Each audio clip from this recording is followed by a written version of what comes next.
ध्यायामोधवलावकुण्ठनवतीं तेजोमयीं नैष्टिकीं स्निग्धापाङ्गविलोकिनीं भगवतीं मन्दस्मितश्रीमुखीं वात्सल्यामृतवर्षिणीं सुमधुरं सङ्कीर्तनालापिनीं श्यामाङ्गीं मधुसिक्तसूक्तिम् अमृतानन्दात्मिकाम् ईश्वरीं शुक्लाम्बरधरं विष्णुं शशिवर्णं चतुर्भुजं प्रसन्नवदनं ध्यायेत् सर्वविघ्नोपशान्तये।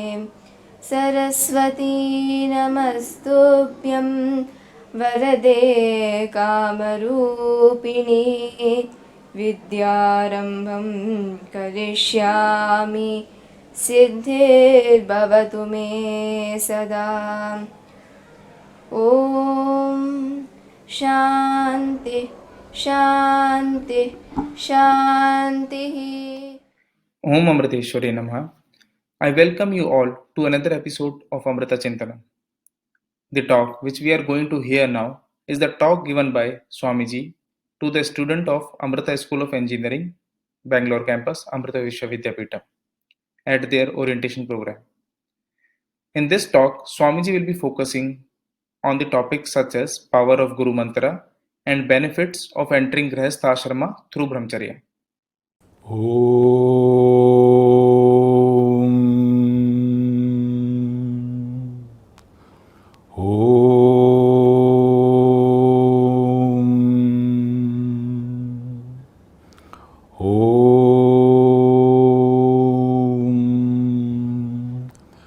Shri Gurubhyo Namaha Hari Om Dhyayamodhavalavakundanavathim Tejomayim Nashtikim Nigdhapangavilokinim Bhagavatim Mandasmita Srimukim Valsalyamritawarshinim Samaduram Sankirtanalapinim Shamangi Madhasikta Suktim Amritanandatmikam Ishwarim. Om Gum Gurubhyo Namaha. Om Gam Ganapataye Namah, Mahasaraswataye Namah, Om. My infinite prostrations at the lotus feet of Amma, Sri Mata Amritanandabayi Devi, Universal Teacher, Universal Mother. Om Amriteshwari Namaha. A very hearty welcome to Amrita family. I am sitting with mixed feelings. I am very happy that you have all come to the Amrita family, had joined the Amrita College of Engineering. At the same time, I'll feel a little sad also because I was not able to be there with you due to unavoidable circumstances. Let me first try to talk to you a little about Amma. I sincerely hope that sooner or later you will be all brought to amritapuri in at least small batches, and you can know Amma better when you see her in person. It is like the sea.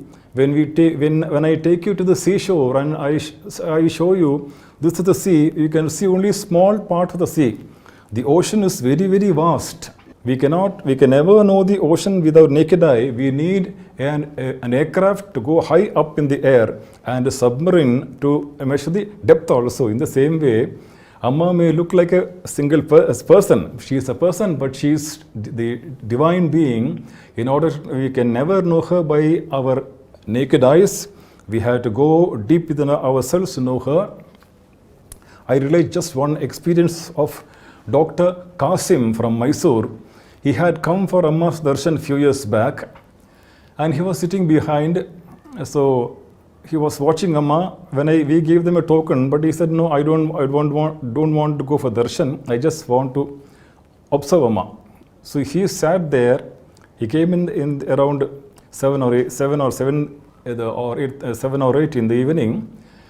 He sat there throughout the night, and we know that when Amma gives darshan, I think that night there were about 10 to 12,000 devotees. Continuously she gives darshan.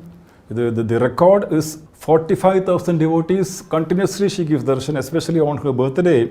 She sits for more than 24 hours continuously and gives darshan.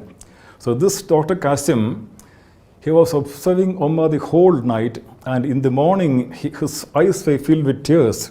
He said, "This is something which a human being cannot do."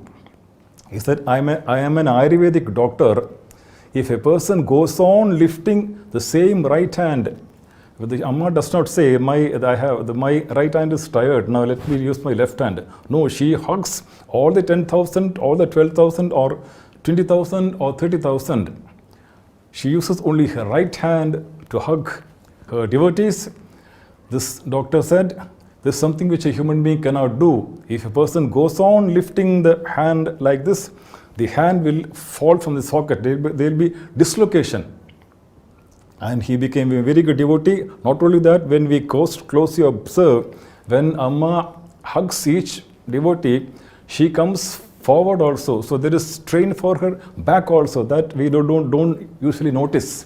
But when you are sitting near to Amma, we can see not only the strain for right hand, but only for her back also. The back comes forward every time. If there is anyone among you who is a karate or kung fu or black belt, go back to your room and see how many times you can lift your hand like that. 10,000 times.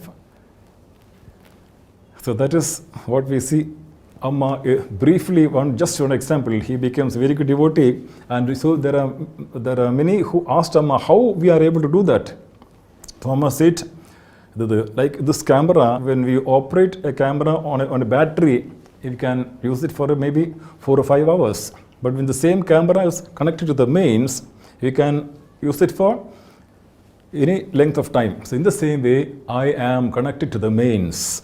So that is what Amma said. So that means that what a Sadguru like Amma can do for you is that Amma says, not only our religion, every religion says that, especially Amma says that, my children, there is infinite power in you. There is infinite divine power in each one of you. And the Guru mantra, the mantra which Amma gives you, parents, please listen carefully, do not get frightened. The mantra which Amma gives us is not meant to make your children sannyasi or sannyasini or brahmacharani. Of course, maybe it can happen, but that is not our intention. The mantra Amma gives you, a Sadguru like Amma gives you, brings out the best in you. It brings out the infinite divine power which is lying dormant in you, and that is why we get the mantra.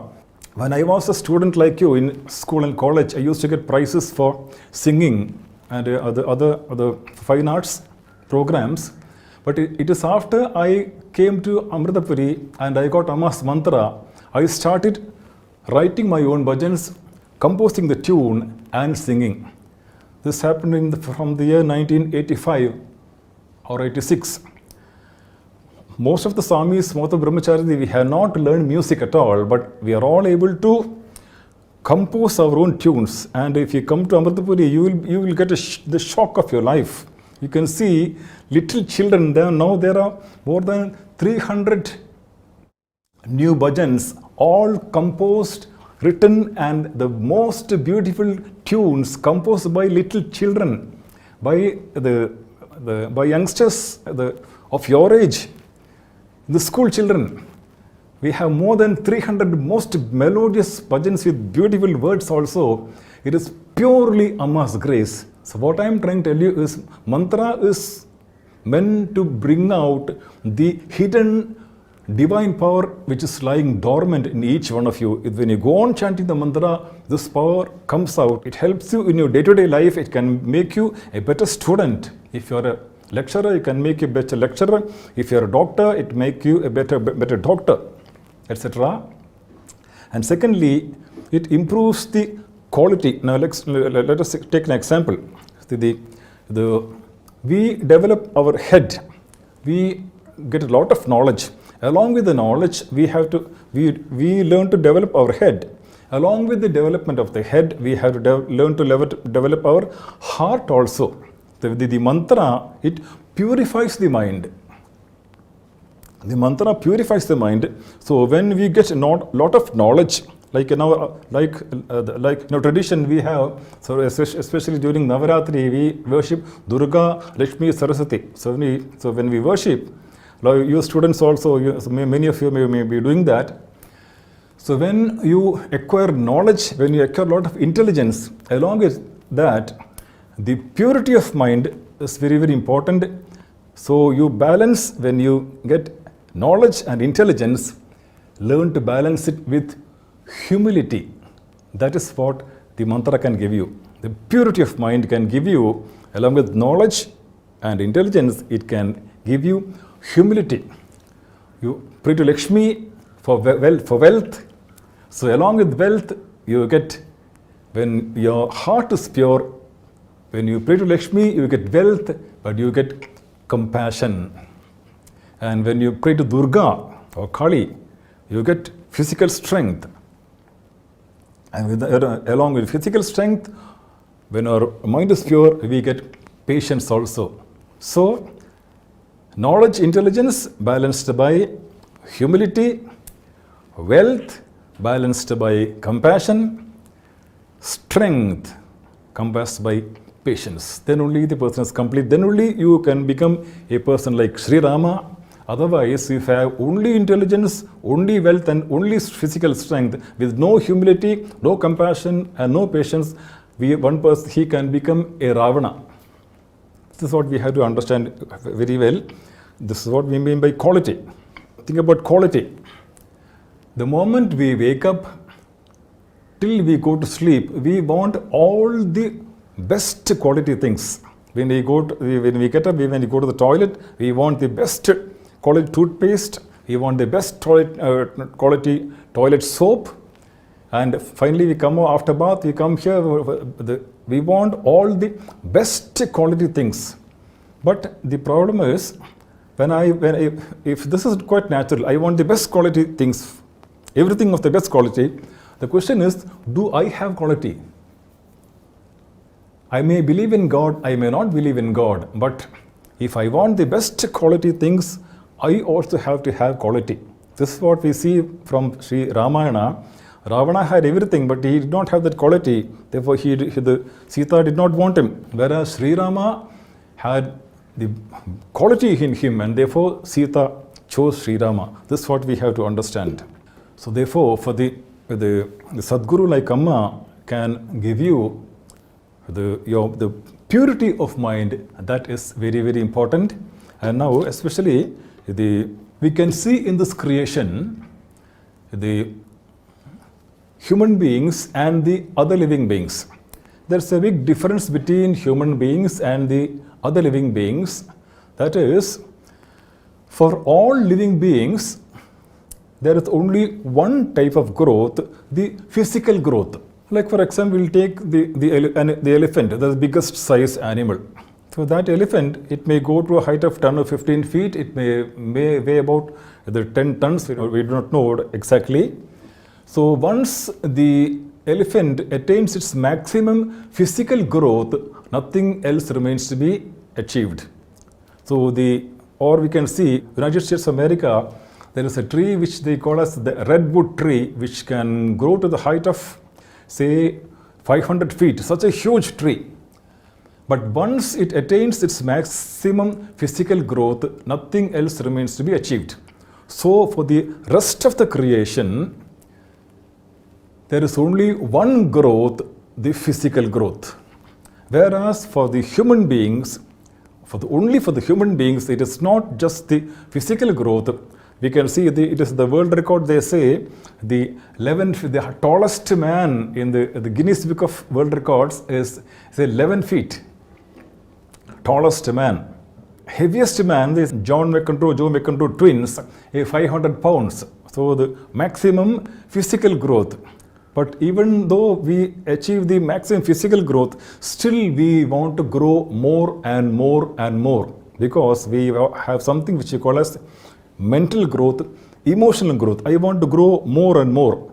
I compare myself with the others. So this person has 300 crores, that person has 400 crores, I do not have that much. Therefore, I start comparing.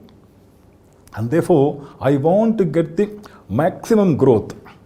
So who will help me? The human is never satisfied. If I get about 100 crores and a palatial bungalow and a beautiful car, I am satisfied. That's what we think. But it's not so.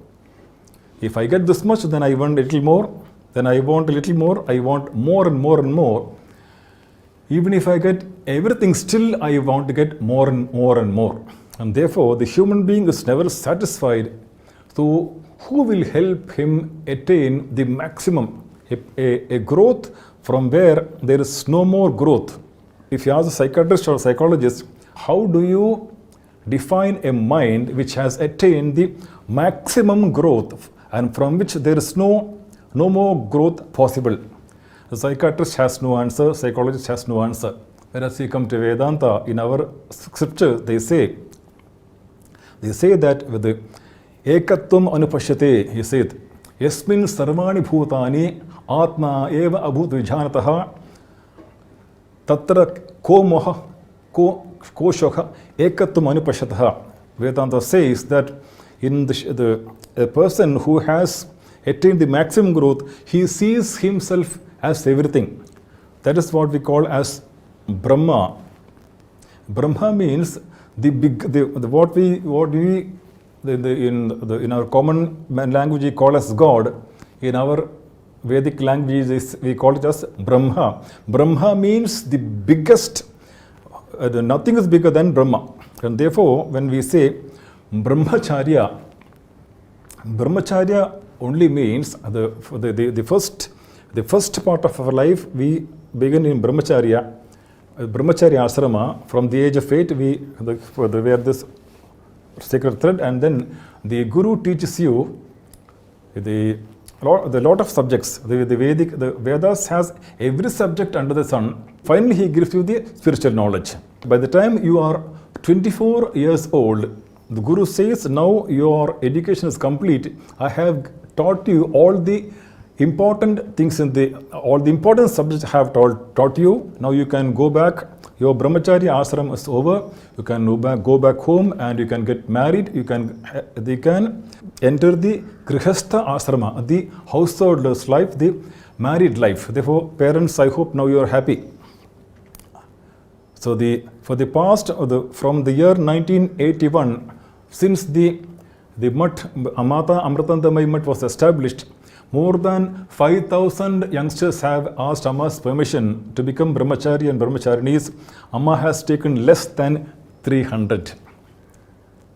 So our intention is to give you the best of everything, along with purity of mind and to face the challenges of life. I'll take you in the brahmachari ashrama, the training is given to you, the inner strength, the mental strength to face the challenges of life.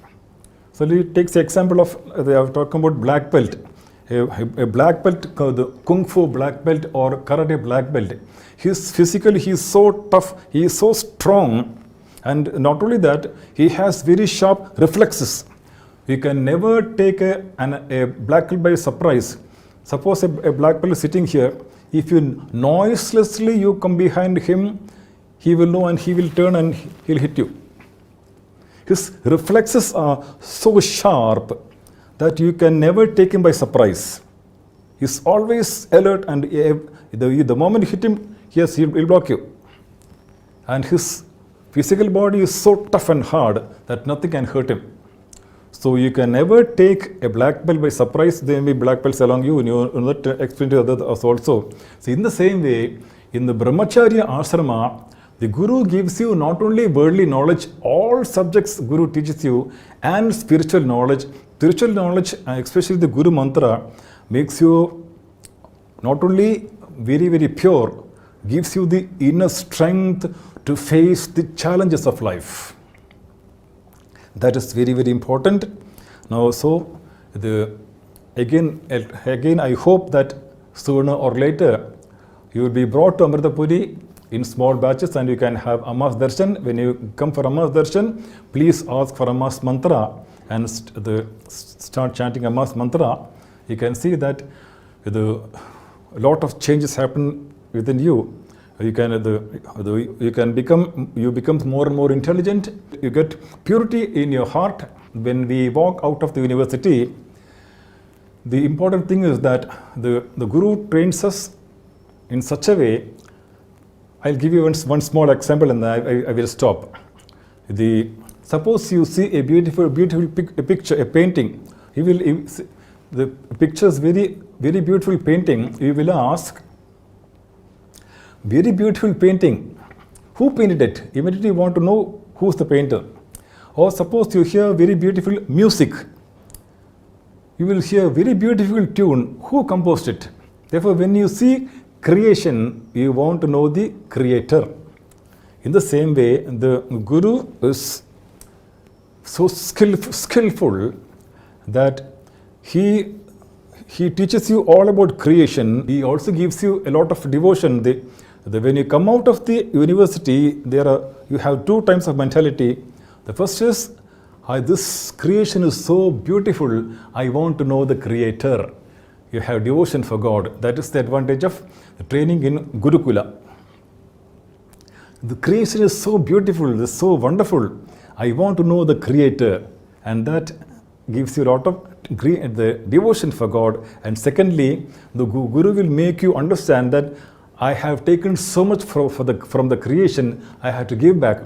My parents have given me so much, my teachers have given me so much, so many other factors have contributed to my growth. What you see before you, this person, beginning from my parents and from my teachers, so many other factors have contributed to my growth, and therefore I have a responsibility to give back what I have taken from the world. And therefore, when I come out of the university, my question is, I have gained this knowledge.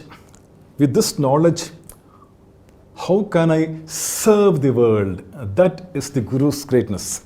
When you come out of the university, I have this knowledge. With this knowledge, how can I make maximum money? No. With this knowledge, how can I serve the world? Now look at Amma. She served the entire world, and therefore the whole world is at her lotus feet. She knows nothing but serve and serves the world. She has taught us the same thing. And therefore, when we serve the world, then everything comes back to us. Our late president, Dr. Abdul Kalam, long time back, he said, Amma knows only one thing. He said that I had a desire to meet 1 lakh children, 1 lakh youngsters, and today on Amma's 50th birthday, Amma has made it possible. There are 1 lakh youngsters sitting before him. He said, my youngsters, I am very happy to be with you on Amma's 50th birthday. I want to meet 1 lakh youngsters. There are 1 lakh youngsters today. Amma made it possible. And let me tell you, Amma knows only one thing. Amma knows only to give and to give and to give and to give. And therefore, let us learn this wonderful lesson from Amma, to give. When you give, then you find that you get back. This is what we have learned from Amma's lesson. I pray to Amma to bless all her young children, my sisters and brothers, so that you can, in your academic career, you excel in your academic career, and also you become really matured in your spiritual life, and you become worthy citizens, you become useful youngsters, worthy citizens first in your family, in the society, in the country, and lastly on the whole world. Om Amritageetananda Namaha.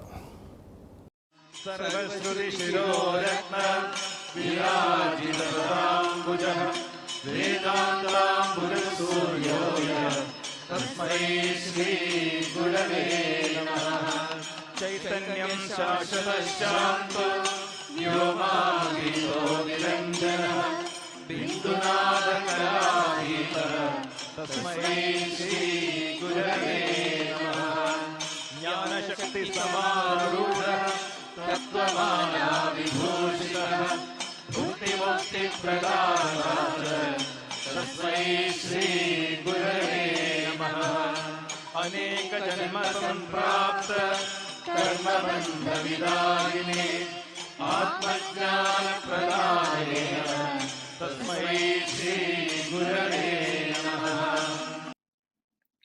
There is a lot of misunderstanding and confusion among the Western devotees regarding the Indian tradition of worshipping the feet and sandals of the Guru and also touching the feet of the elders. So now I would like to welcome Ms. Pragya Swaminathan to give a talk on the topic Logic and Power of Blessings of Elders. Om Amriteshware Namaha. Over the last few sessions, we have discussed about the power of human thought. We discussed how positive thoughts create positive vibrations and purify the atmosphere, whereas negative thoughts pollute the atmosphere.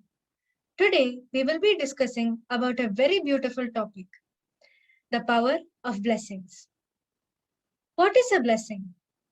When we bow down before someone or perform an action with utter humility and innocence, the kind thought that arises in that individual makes their heart overflow with love.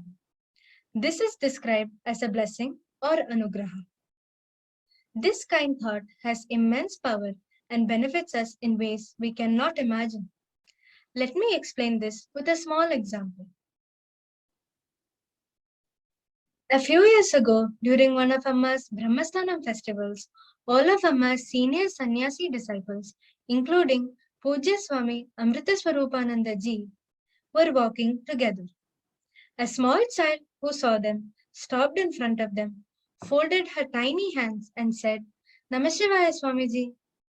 Though the child did not prostrate before them, her humble gesture, filled with purity and innocence, filled everyone's heart with love. Their blessings naturally flowed towards her. A few minutes later, another devotee came and without any warning dived at Swamiji's feet, doing a Sashtanga Namaskaram. Whoever saw this found it extremely humorous. This action lacked the innocence and purity of the small child's Namashivaya. Pujya Swamiji Amritageetananda Puri ji, who narrated the story to us, explained that the child did not prostrate before them, but her humble gesture might have got her an abundance of blessings, while the devotee's prostrations might have got him only a very small percentage of the blessings the child got. Hence, it is humility and innocence in our actions that make us fit for receiving blessings. In olden days, everyone used to be dharmic. The children would bow down and touch the feet of their parents. The mother would bow down to the father, and the father in turn would bow down to his parents. This was our Bharatiya culture. It is now extremely sad to see how in today's times we have numerous old age homes in India, a country that gives so much importance to respecting our elders. It is unfortunate to see how extremely educated individuals have abandoned their old parents in old age homes. Let me narrate a short story from a book called Chinna Katha by Satya Sai Publications. Once, a mother and a father were traveling to a place via train.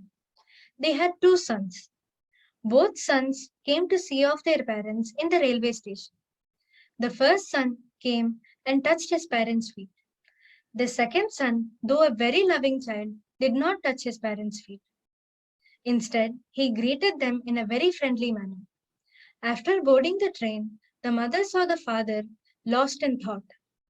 On asking him the reason, the father replied that he was worried for his younger son as he did not touch their feet, just like his elder brother. The mother exclaimed, "Is there any need to worry? He is our son, and today's generation is like that." However, the father did not budge from his opinion. A few years later, it so turned out that the elder son became a judge before whom hundreds bowed down. However, the younger son ended up becoming a clerk who had to bow down before others. The best example for this is set by our beloved Amma.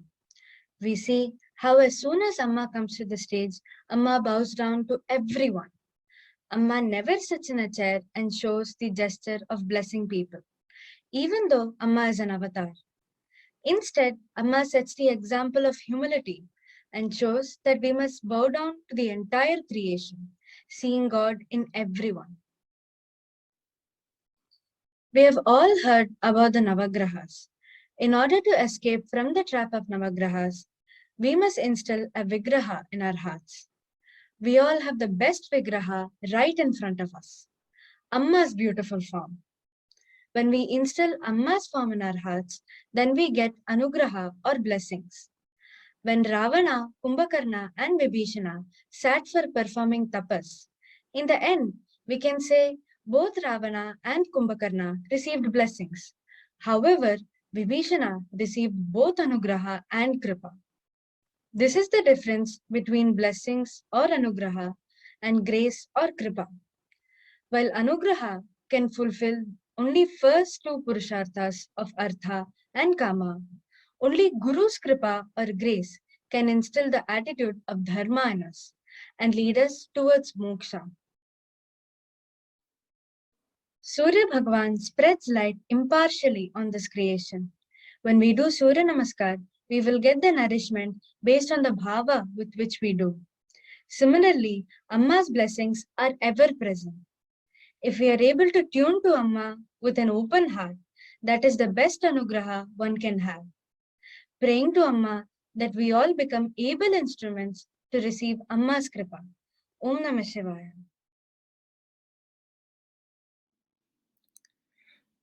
Tulsidas Swamiji always explained Mirabai about Kutumbataji, renounce the family.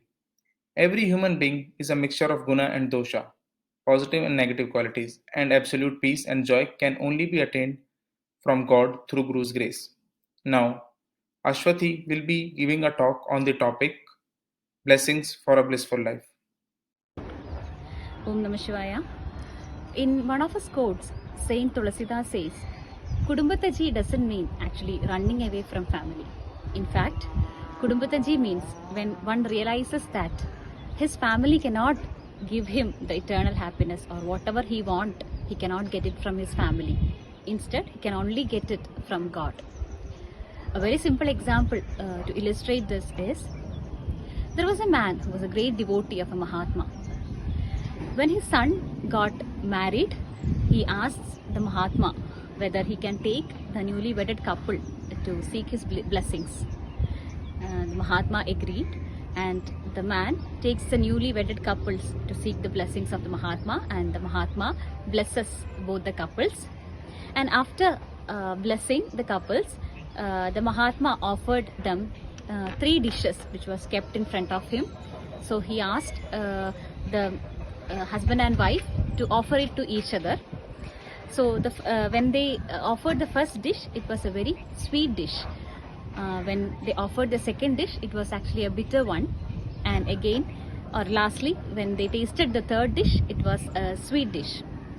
So seeing their expression, Mahatma said, it is very obvious that you really enjoyed eating the sweet dish and you were really happy.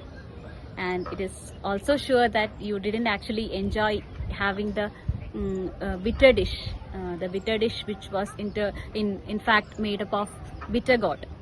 So as we all know, bitter gourd is a rich source of iron, and which adds strength to our body. Similarly, when we compare this to human relationship and human beings, every human being faces both sweet experiences which makes us happy and bitter experiences which makes us sad or sorrowful or even leads us to depression. But it is important that we also understand that whenever we face a tough situation or a difficult situation or a bitter situation, it is actually like a bitter gourd. Even though it was bitter, it was strengthening our body. Similarly, when we face bitter experiences in our life, it is actually toughening us inside. By saying this, the Mahatma concluded his satsang. One devotee who was actually listening to the whole satsang asked him, Swamiji, is there actually anyone who is really every time happy, or who remains sweet and happy always? In reply, or in response to this devotee's question, the Mahatma replies, there is always a limit when it comes to human relationship, but there is no limit when it comes to God. That is, every human being, for every human being and in every human life, there are positive and negative experiences, but when it comes to God, it is always the happiness and the sweetness. So he concluded his satsang by quoting the Madhurashtakam.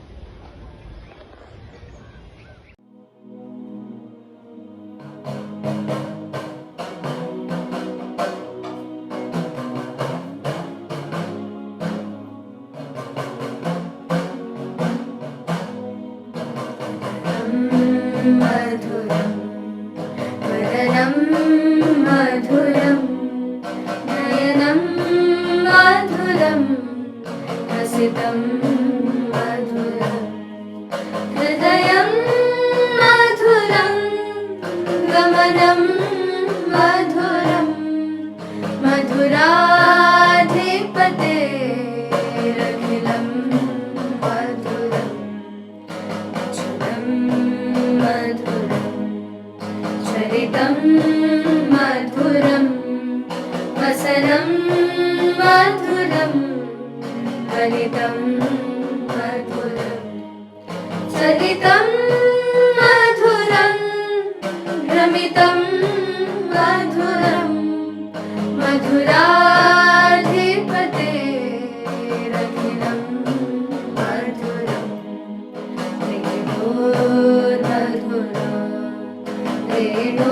रेणुर्मधुरा पाणिर्मधुरा पादो मधुरा नृत्यं मधुरं सख्यं मधुरं मधुराधिपतेरखिलं मधुरम् मधुरं मधुरं भुक्तं मधुरं सुप्तं मधुरं रूपं मधुरं तिलकं मधुरं मधुराधिपतेरखिलं मधुरम्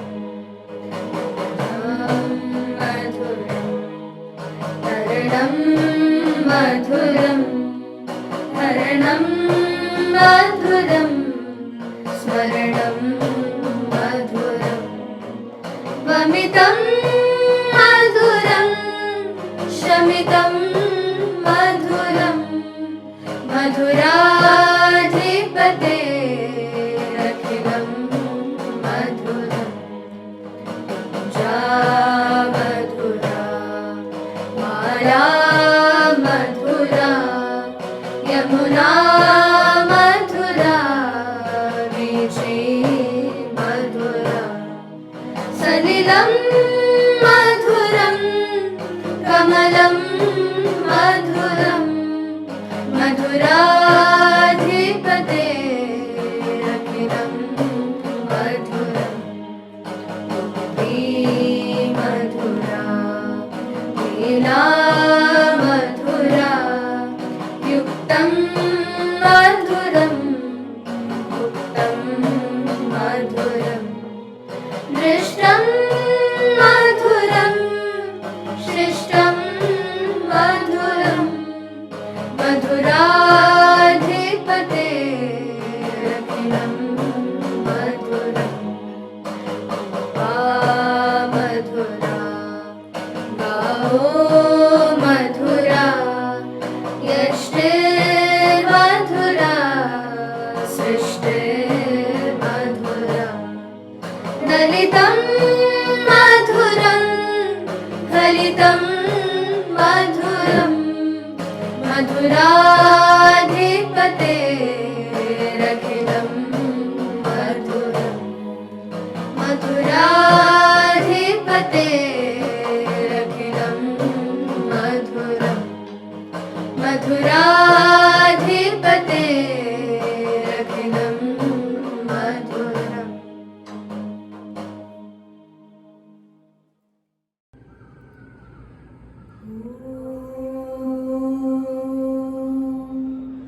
असतो मा सद्गमय तमसो मा ज्योतिर्गमय मृत्योर्मा अमृतङ्गमय ॐ शान्ति शान्ति शान्तिः ॐ लोकाः समस्ताः सुखिनो भवन्तु लोकाः समस्ताः सुखिनो भवन्तु लोकाः समस्ताः सुखिनो भवन्तु लोकाः समस्ताः सुखिनो भवन्तु लोकाः समस्ताः सुखिनो भवन्तु लोकाः समस्ताः सुखिनो भवन्तु लोकाः समस्ताः सुखिनो भवन्तु लोकाः समस्ताः सुखिनो भवन्तु लोकाः समस्ताः सुखिनो भवन्तु ॐ शान्ति शान्ति शान्तिः